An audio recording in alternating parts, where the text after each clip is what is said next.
अध्याय 32। भगवान का प्रकट होकर गोपियों को सांत्वना देना।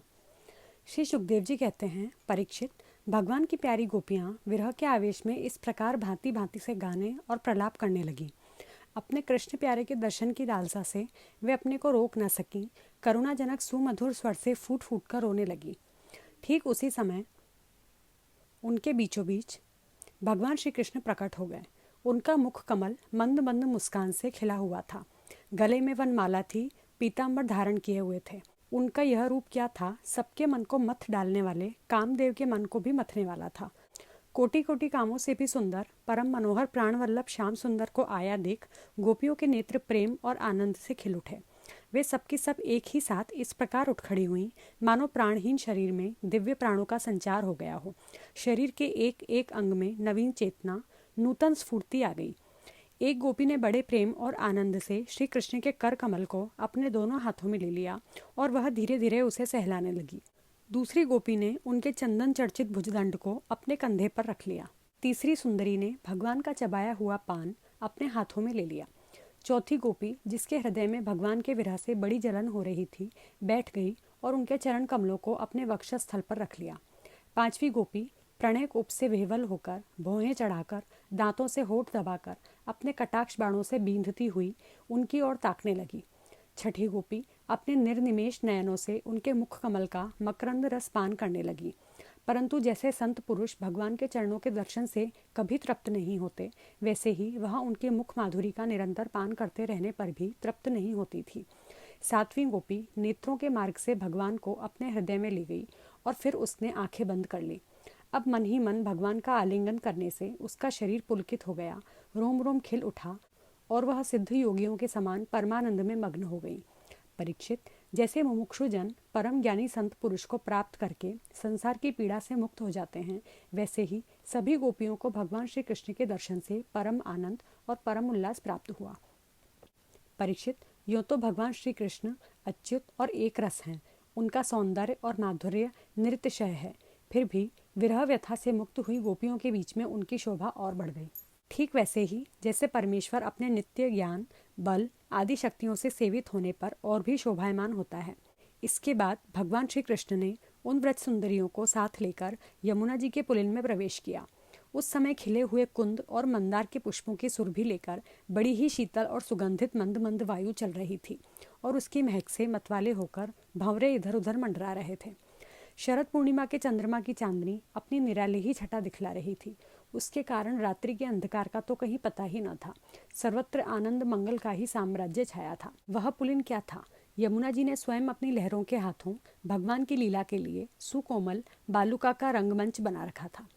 परीक्षित, भगवान श्री कृष्ण के दर्शन से गोपियों के हृदय में इतने आनंद और इतने रस का उल्लास हुआ कि उनके हृदय की सारी आधि व्याधि मिट गई। जैसे कर्मकांड की श्रुतियाँ उसका वर्णन करते करते अंत में ज्ञान कांड का प्रतिपादन करने लगती हैं और फिर वे समस्त मनोरथों से ऊपर उठ जाती हैं, कृतकृत्य हो जाती हैं, वैसे ही गोपियाँ भी पूर्ण काम हो गईं। अब उन्होंने अपने वक्षस्थल पर लगी हुई रोली केसर से चिन्हित ओढ़नी को अपने परम प्यारे सूरत श्री कृष्ण के विराजने के लिए बिछा दिया। बड़े बड़े योगेश्वर अपने योग साधन से पवित्र किए हुए हृदय में जिनके लिए आसन की कल्पना करते रहते हैं, किंतु फिर भी अपने हृदय सिंहासन पर बिठा नहीं पाते, वही सर्वशक्तिमान भगवान यमुना जी की रेती में गोपियों की ओढ़नी पर बैठ गए। सहस्त्र सहस्त्र गोपियों के बीच में उनसे पूजित होकर भगवान बड़े ही शोभायमान हो रहे थे। परीक्षित, तीनों लोकों में, तीनों कालों में जितना भी सौंदर्य प्रकाशित होता है, वह सब तो भगवान के बिंदु मात्र सौंदर्य का आभास भर है। वे उसके एकमात्र आश्रय हैं। भगवान श्री कृष्ण अपने इस अलौकिक सौंदर्य के द्वारा उनके प्रेम और आकांक्षा को और भी उभार रहे थे। गोपियों ने अपनी मंद मंद मुस्कान, विलासपूर्ण चितवन और तिरछी भौहों से उनका सम्मान किया। किसी ने उनके चरण कमलों को अपनी गोद में रख लिया तो किसी ने उनके कर कमलों को। वे उनके संस्पर्श का आनंद लेती हुई कभी कभी कह उठती थीं, कितना सुकुमार है, कितना मधुर है। इसके बाद श्री कृष्ण के छिप जाने से मन ही मन तनिक रूठकर उनके मुंह से ही उनका दोष स्वीकार कराने के लिए वे कहने लगी। गोपियों ने कहा, नटनागर, कुछ लोग तो ऐसे होते हैं जो प्रेम करने वालों से ही प्रेम करते हैं और कुछ लोग प्रेम न करने वालों से भी प्रेम करते हैं, परंतु कोई कोई दोनों से ही प्रेम नहीं करते। प्यारे, इन तीनों में तुम्हें कौन सा अच्छा लगता है? भगवान श्री कृष्ण ने कहा, मेरी प्रिय सखियों, जो प्रेम करने पर प्रेम करते हैं उनका तो सारा उद्योग स्वार्थ को लेकर है, लेन देन मात्र ही है। न तो उनमें सौहार्द है और न तो धर्म।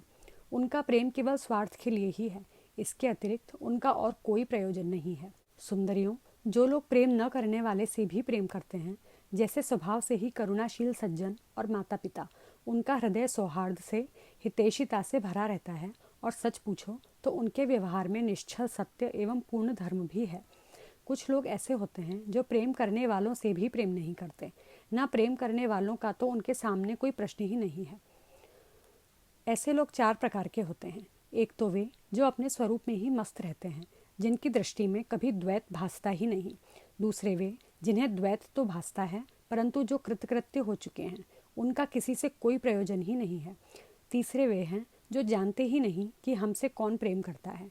और चौथे वे हैं जो जानबूझकर अपना हित करने वाले परोपकारी गुरुतुल्य लोगों से भी द्रोह करते हैं, उनको सताना चाहते हैं। गोपियों, मैं तो प्रेम करने वालों से भी प्रेम का वैसा व्यवहार नहीं करता जैसा करना चाहिए। मैं ऐसा केवल इसलिए करता हूँ कि उनकी चित्तवृत्ति और भी मुझ में लगे, निरंतर लगी ही रहे।